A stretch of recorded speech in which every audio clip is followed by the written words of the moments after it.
I'm using this reference from Pinterest, but since it's AI generated, I'll make a few changes. The hands are too small, so I'll draw them bigger and I'll add a flute for more detail. I'm also replacing the golden bed with a bamboo or wooden cradle to give it a more natural look.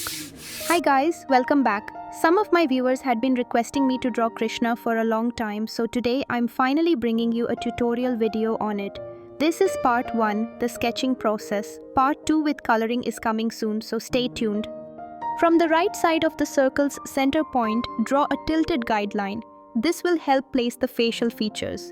Along this tilted line, draw 4 light reference lines for the eyebrows, eyes, nose, and lips. Mark the placement of each feature before drawing, like the start and end of the eyes. No strict rules here, just let your hand flow naturally.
So just follow along and draw as I do.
That's it for today. In the next video, I'll be sharing the coloring part of this artwork. I hope you enjoyed watching. Don't forget to subscribe and also like and share it with your friends and family. Please try to draw this too. I am making it just for you. Thank you and happy drawing.